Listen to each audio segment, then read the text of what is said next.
First at 5. From the University of Florida's College of Journalism and Communications, you're watching WUFT News. Welcome to WUFT News First at 5. I'm Anna Bernstein. And I'm Brenna DeLong. Thanks for joining us. Over the weekend, there were at least 10 mass shootings in America. Gun control is at the top of people's minds, with Congress expected to pick up the matter this week. Polo Sandoval has more on these mass shootings that are affecting many lives across the nation. This is the scene following another mass shooting in the United States, this time in Philadelphia. Police said several active shooters fired into a crowd Saturday night, killing at least 3 people and injuring 11 others. We're absolutely devastated by this incident. And we mourn the lives lost and the dozens and dozens of lives affected by this tragedy.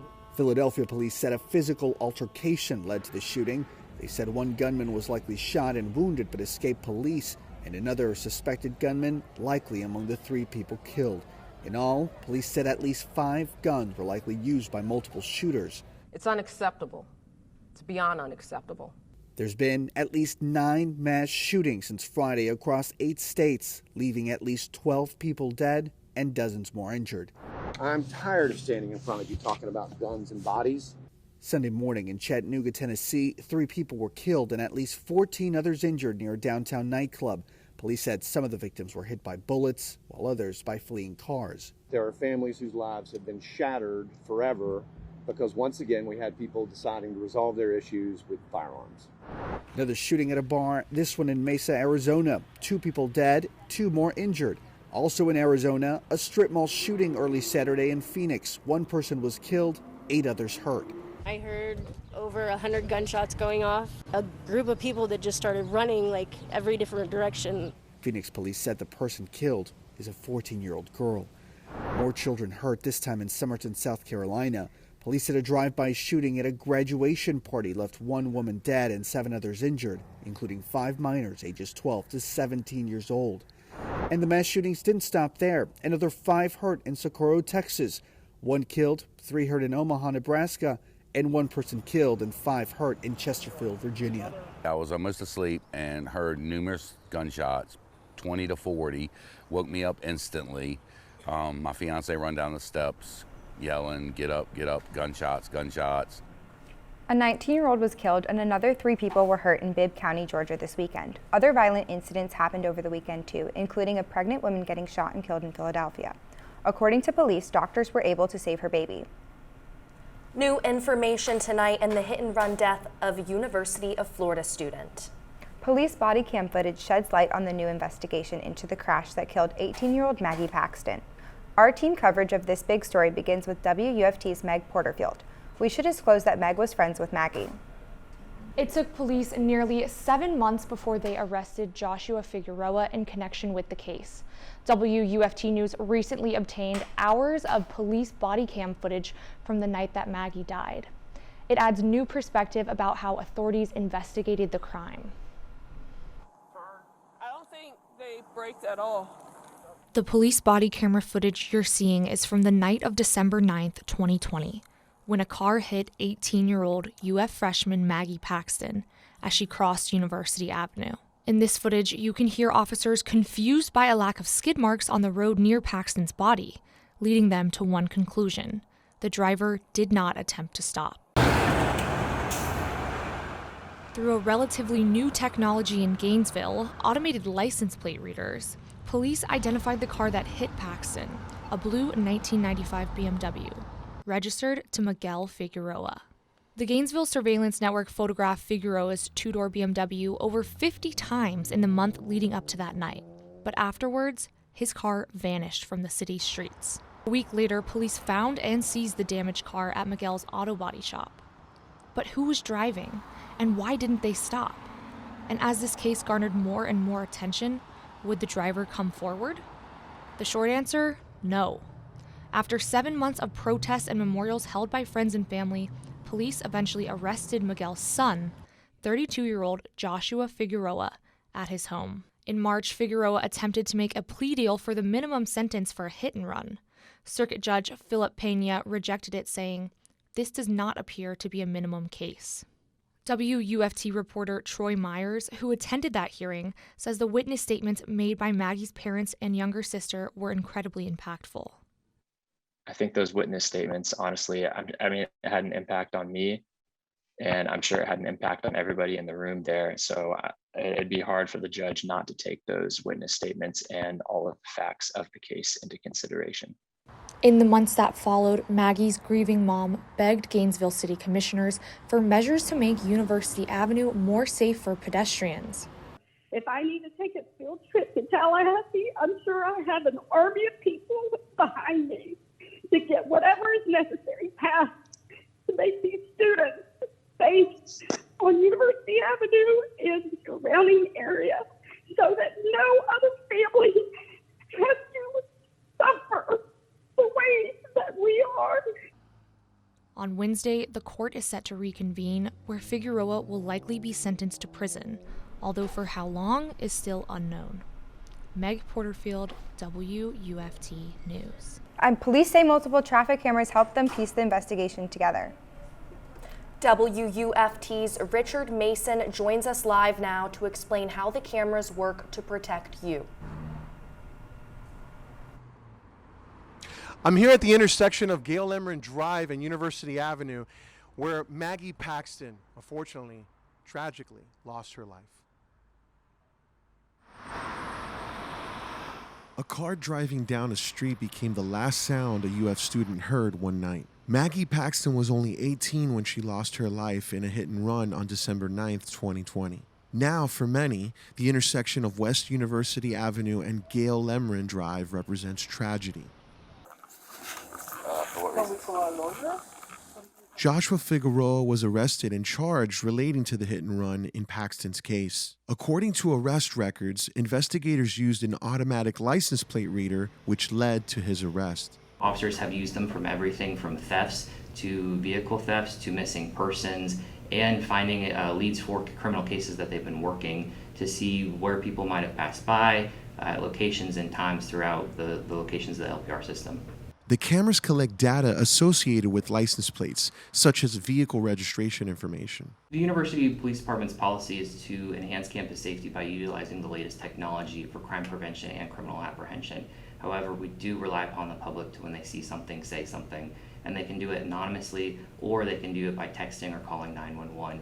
Images taken from license plate readers like this one are assisting police in solving cases like Maggie Paxton's.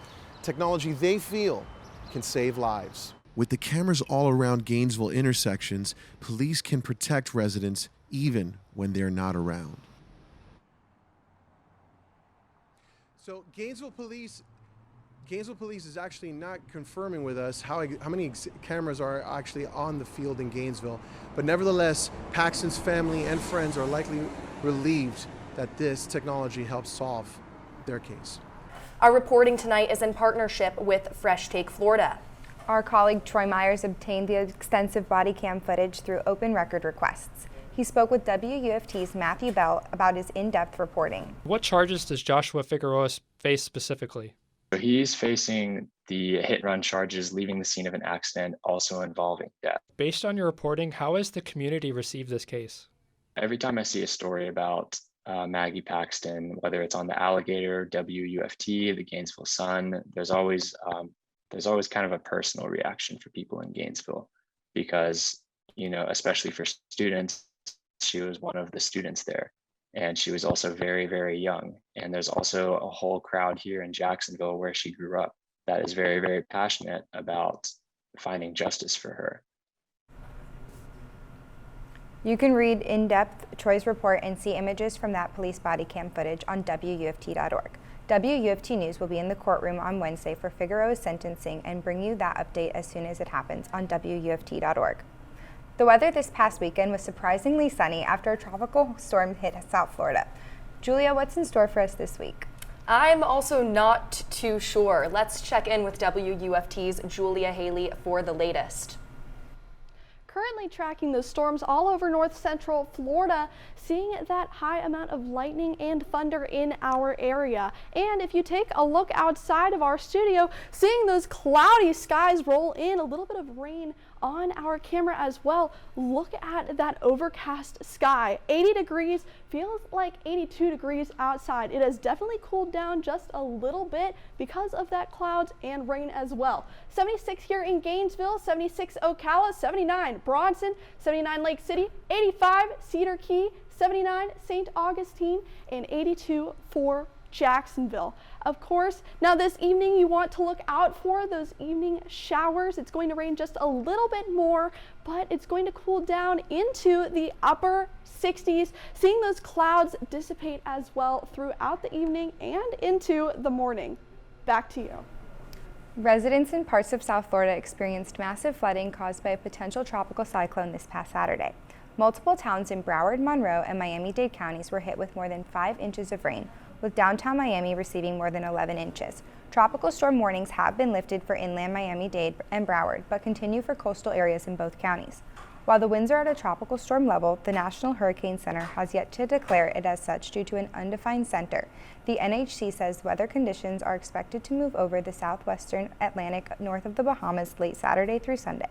If the system develops into a tropical storm, it would be named Alex. Gas prices continue to climb and set new record highs across the nation. Today, according to AAA, the national average is at $4.86 per gallon, a new record high. Florida sits at $4.76, an increase of 18 cents from the previous week. I know that with the increase of gas prices, I'll be driving a lot less. I'll definitely be staying more local this summer. Stay with us, we'll be back shortly. You're watching WUFT-TV News. New York Governor Kathy Hochul signed a package of gun control bills into law today. The new laws address a number of issues, including raising the minimum wage by a semi-automatic weapon from 18 to 21, requiring bullets to be micro-stamped, closing loopholes concerning the manufacturing or altering of firearms, monitoring social media for possible warning signs of violence, and outlawing the sale of bulletproof vests to people who don't need them for work. The packet of bills, 10 in all, were passed and signed into law in the wake of a deadly string of mass shootings, including one at a Buffalo grocery store and another at an elementary school in Uvalde, Texas. Millions of COVID vaccine doses have been wasted in the United States, according to data from the Centers for Disease Control and Prevention. From December 2020 through mid-May, pharmacies, states, U.S. territories, and federal agencies discarded over 82 million COVID vaccines. 2 retail pharmacy chains, CVS and Walmart, were responsible for over a quarter of those thrown away in the U.S. during that time period. The wasted vaccine doses include some that expired on pharmacy shelves before they could be used, and others were tossed at the end of the day when no one wanted the last few doses in an open vial.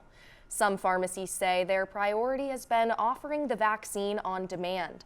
CVS discarded about 13% of the more than 89 million it received, and Walgreens wasted over 8 million of the nearly 79.6 million doses it received. According to providers, declining demand, large minimum orders, and multi-dose vials make it hard to avoid waste while still offering shots to anyone who wants them. The U.S. and South Korea have launched missiles into the sea today in a show of force to match North Korea's missile display.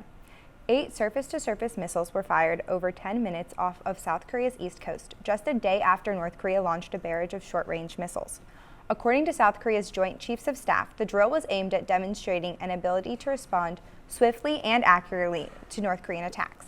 It was North Korea's 18th round of missile tests this year alone. U.S. and Korean forces conducted a similar live-fire drill following North Korea's previous ballistic launches last month.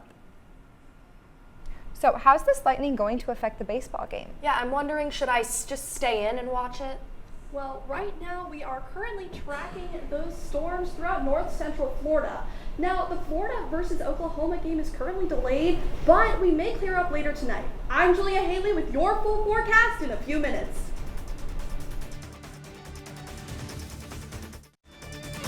You're watching WUFT-TV News. Currently currently tracking those storms across north central Florida. Here in Gainesville, seeing that thunder and lightning for our evening, and those warm temperatures as well, but they're cooling down thanks to all of those clouds in the area. So 76 for Gainesville, 76 Ocala, 80 the Villages, 75 Palatka, 79 St. Augustine, and 82 for Jacksonville. Of course, feels like 76 in Gainesville, 80 Bronson, 78 Ocala, and 75 Palatka to match what we are seeing with all of that rain. Outside of our studio, seeing those overcast skies, currently raining right now, seeing those showers, 80 degrees, feels like 82 degrees outside, and those showers are going to last throughout the evening and then dissipate throughout the night and into the morning, those temperatures dropping about 10 degrees. Now for this week, expecting those evening showers to stay throughout the rest of the week. Monday around 9 p.m. Lake City and Gainesville seeing a majority of those showers, and for Tuesday seeing a second round of showers as well, mostly on the coast around I-95 and also west of I-75, and for Wednesday as well seeing those showers, and for this week expecting that warming trend to rise. Of course, seeing the 90s make a comeback for Gainesville, 92 Gainesville, 92 Ocala and Palatka, 85 St. Augustine, and 93 for Cross City. Of course, getting even warmer for Wednesday in the mid-90s. And for this week, expect those showers and thunderstorms to stay throughout the evening. Of course, highs in the 90s throughout the rest of the week, and those muggy conditions are going to last, making your day feel just a little bit more humid and just a little bit more hot outside. So expect your showers Tuesday, Wednesday, and throughout the rest of the evening. Expect those highs in the 90s and those lows in the 70s with those cloudy skies as well. Thunderstorms and lightning expected for this week. Back to you. That incoming weather does not look too good for today's Gator Baseball game. No, it does not. As a matter of fact, the game is currently in a delay. We'll hear about that game and more when we come back.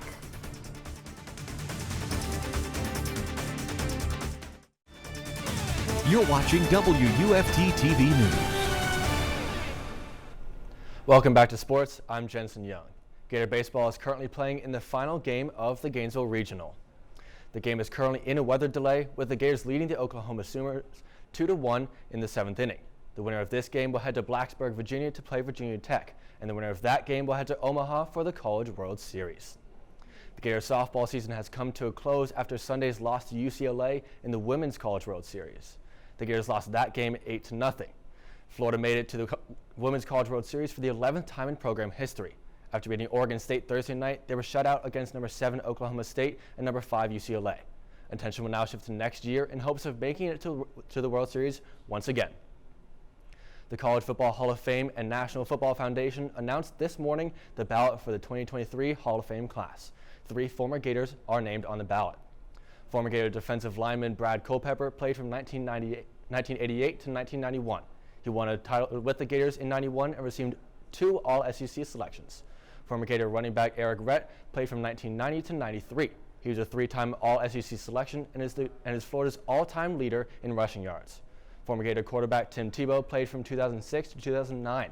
He led the Gators to 2 national titles and won the Heisman in 2007. The announcement of those inducted will be early in 2023. That's your local sports news. Now back to the desk.